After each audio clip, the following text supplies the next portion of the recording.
ഒരു പോലീസ് നരനായിട്ടാണ് ഇന്നലെ നടന്നത്. ഇപ്പോ ഈ പ്രായമായ നമ്മുടെ തങ്കമ്മ ചേച്ചിയും അതുപോലെ തന്നെ മറ്റുള്ളവരും പറയുമെന്ന് നിങ്ങൾ കേട്ടിട്ടുണ്ടാവും. വളരെ ക്രൂരമായിട്ടാണ് പോലീസ് പെരുമാറിയിട്ടുള്ളത്. ഇത് ദീർഘകാലമായി നിലനിൽക്കുന്ന ഒരു പ്രശ്നമാണെന്ന് എല്ലാവർക്കും അറിയാം. കോടതി വിധി വന്നു. ഇപ്പോൾ നേരത്തെ ശ്രീനിജൻ MLA ആയിരിക്കുന്ന ഘട്ടത്തിൽ അഡ്വക്കേറ്റ് കമ്മീഷൻ വന്ന് പോലീസും എല്ലാമായി കുടിയൊഴിപ്പിക്കണം എന്ന നിലപാട് സ്വീകരിച്ചപ്പോൾ അന്ന് ഭരണ സംവിധാനത്തിന്റെ ഭാഗമായി നിന്നിരുന്ന ഒരാളെന്ന നിലയിൽ അന്നത്തെ ജില്ലാ ഭരണ സംവിധാനവുമായി ബന്ധപ്പെട്ടുകൊണ്ട് താൽക്കാലികമായ ഒരു പരിഹാരം ഉണ്ടാക്കാനാണ് ശ്രമിച്ചത്. കാരണം കോടതി വിധി ഉള്ളത് കൊണ്ട് നമുക്ക് ഒറ്റ തീർപ്പ് കൽപ്പിക്കാൻ കഴിയില്ല. പോലീസ് ബലം പ്രയോഗിച്ച് ഒഴിപ്പിക്കുന്ന സാഹചര്യം ഉണ്ടാകാൻ പാടില്ല എന്ന നിലപാടാണ് ഗവൺമെന്റ് സ്വീകരിച്ചത്.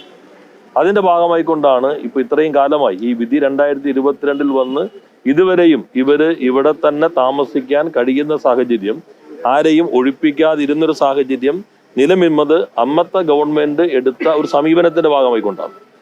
എന്നാൽ ഗവൺമെന്റ് മാറി വളരെ പെട്ടെന്ന് ആരും പ്രതീക്ഷിക്കുന്നില്ല, സത്യപ്രതിജ്ഞ കഴിഞ്ഞല്ലേ ഉള്ളൂ, പെട്ടെന്ന് ഇതുപോലെ ഒരു നടപടി, അതും മുഖ്യമന്ത്രിയുടെ ജില്ലക്കകത്ത് തന്നെ ഇത്തരം നടപടി ഉണ്ടാകുമെന്ന് ആരും പ്രതീക്ഷിച്ചിരുന്നില്ല. ഇവിടെ ഈ പ്രശ്നത്തിൽ സർക്കാർ കക്ഷിയായിരുന്നില്ല നേരത്തെ. പക്ഷെ എങ്ങനെ പരിഹാരം കാണാൻ കഴിയും? അങ്ങനെയാണ് MLAയും എല്ലാവരും ബന്ധപ്പെട്ടുകൊണ്ട് ഇവിടെയുള്ള 19 ഏക്കർ ഭൂമി അളന്ന് തിട്ടപ്പെടുത്തി പുറമ്പോക്ക് നിർണയിച്ച് നിയമവ്യവസ്ഥയുടെ അടിസ്ഥാനത്തിൽ ചട്ടപ്രകാരം ഇവിടെ താമസിക്കുന്ന 14 കുടുംബങ്ങൾക്കും പട്ടയം കൊടുക്കാൻ കഴിയണം എന്ന നിലപാട് ഞങ്ങൾ സ്വീകരിച്ചത്. അതിന്റെ ഭാഗമായി സർവേ നടപടികൾ ആരംഭിച്ചിരുന്നു. ഇപ്പോൾ സർവേ നടപടി പൂർത്തീകരിച്ചിരുന്നില്ല, നടപടികളുമായി മുന്നോട്ട് പോവുകയായിരുന്നു. അത് പൂർത്തീകരിച്ച് ഈ നടപടികൾ നിയമപ്രകാരം മുന്നോട്ട് കൊണ്ടുപോയി ഇവിടെ താമസിക്കുന്ന എല്ലാ കുടുംബങ്ങൾക്കും ചട്ടപ്രകാരം തന്നെ പട്ടയം നൽകുകയാണ് വേണ്ടത്. ആ നടപടികൾ പൂർത്തീകരിക്കുന്നതിന് മുൻപ് സർക്കാർ മാറി എന്നൊറ്റ കാരണം കൊണ്ട് തന്നെ ഇത്തരത്തിലുള്ള ബലപ്രയോഗത്തിലേക്ക് എത്തിയത് അങ്ങേയറ്റം പ്രതിഷേധാർഹമാണ്. അതുകൊണ്ടാണ് ഇന്ന് ഇങ്ങനെ ഒരു സംരക്ഷണ സദസ്സ് ഇവിടെ സംഘടിപ്പിക്കേണ്ടി വന്നത്. നേരത്തെ സദസ് ഇല്ലാതെ തന്നെ സംരക്ഷിക്കാൻ ഞങ്ങൾക്ക് കഴിഞ്ഞിരുന്നു. ഇപ്പോൾ സാഹചര്യം മാറി. ഇത്തരത്തിലുള്ള ജനകീയമായിട്ടുള്ള മുന്നേറ്റം കൊണ്ട് മാത്രമേ ഇവരെ സംരക്ഷിക്കാൻ കഴിയുള്ളൂ എന്ന സാഹചര്യം വന്നതുകൊണ്ടാണ് ഇങ്ങനെ ഒന്നിലേക്ക് പെട്ടെന്ന് എത്തിച്ചേരാൻ ഇടയായത്. ഇപ്പോൾ പോലീസ് നടപടി നിർത്തിവെച്ചിരിക്കുകയാണ്. അത് തുടരേണ്ടതുണ്ട്.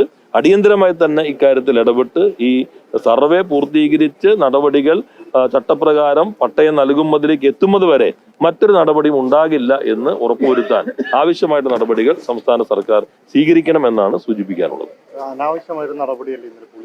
പൂർണ്ണമായിട്ടും അത് വളരെ തെറ്റായ നടപടിയാണ്. ഇപ്പൊ ഈ പ്രായമായി ഇവരെല്ലാം പറയുന്നത് കേട്ടാൽ നിങ്ങൾ കേട്ടല്ലോ. അവര് പറയുന്നത് നേരെ പോലീസ് അടിച്ചു, മർദ്ദിച്ചു, ചിലരെ ചവിട്ടി, ചിലരിപ്പോ ആശുപത്രിയിലാണ്, കുട്ടികളുടെ തന്നെ വല്ലാതെ ഭയപ്പെട്ട സാഹചര്യം ഉണ്ടായി. പ്രായമായി നിൽക്കുന്ന ആളുകൾ, അവർ മാത്രം സ്ത്രീകൾ, അവരെ വല്ലാതെ മർദ്ദിച്ചിരിക്കുന്നു. അപ്പൊ എങ്ങനെയാണ് പെട്ടെന്ന് ഈ രൂപത്തിലേക്ക് പോലീസ് മാറാൻ കഴിയുന്നത്? അവര് പുതിയ സാഹചര്യം ഇല്ല, പുതിയ വിധികളൊന്നും വന്നിട്ടില്ല, പുതിയ നിലപാടുകളൊന്നും വന്നിട്ടില്ല. ആകെ വന്നിട്ടുള്ളത് ഗവൺമെന്റ് മാറി എന്നുള്ളതാണ്. അപ്പൊ ഇതാണോ ഈ സർക്കാരിന്റെ പിന്തുടരാൻ പോകുന്ന പോലീസ് നയം? അതിന്റെ ഒരു പ്രതിഫലനമാണോ ഇപ്പൊ സംഭവിച്ചിട്ടുള്ളത്? അതല്ലെങ്കിൽ ഗവൺമെന്റ് അത് ശരിയായ രൂപത്തിൽ ഇടപെടണം.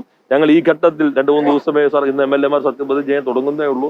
അന്ന് മുതൽ തന്നെ ഇതാ സർക്കാർ ജനവിരുദ്ധം, ആക്രമണോത്സവം എന്ന് പറഞ്ഞ് സമരത്തിലേക്ക് പോകുന്ന രീതി സ്വീകരിക്കുന്നവരല്ലേ ഞങ്ങൾ. പക്ഷെ ഇത് നിർബന്ധിതമായി ഇവരുടെ കണ്ണീരിന് മുമ്പിൽ എങ്ങനെയാണ് ഞങ്ങൾക്ക് നിശബ്ദരായിരിക്കാൻ കഴിയുന്നത്? ഇവരുടെ ഈ വേദനയ്ക്കും ഇപ്പൊ നോക്കൂ, എങ്ങനെ ഞങ്ങൾക്ക് നിശബ്ദരായിരിക്കാൻ കഴിയും ജനങ്ങൾക്കൊപ്പം നിൽക്കുന്ന ആളുകളുടെ നിലയിൽ? അതുകൊണ്ട് അടിയന്തരമായി സർക്കാർ ഇടപെട്ട് ഈ നടപടികൾ പൂർത്തീകരിക്കണമെന്നാണ് അഭ്യർത്ഥിക്കുന്നത്. അല്ല, ഇപ്പോൾ ജനങ്ങളെ ആകെ അണിനിരത്തിക്കൊണ്ടുള്ള സംരക്ഷണമാണ്. പോലീസ് ബലപ്രയോഗം ഉണ്ടാകാൻ പാടില്ല. പൈപ്പൻ ചേട്ടനൊക്കെ ഇവിടെ മർദ്ദനമേറ്റ് അവരെല്ലാം എത്രയോ കാലമായി ഇതിനൊപ്പം നിൽക്കുന്നവരാണ്. അപ്പൊ അവർക്ക് പോലീസിന് തൽക്കാലം മറ്റ് നടപടികളിലേക്ക് പോകാതെ പട്ടയം നൽകുന്നതിനുള്ള നടപടി സർക്കാർ സ്വീകരിക്കേണ്ടത്.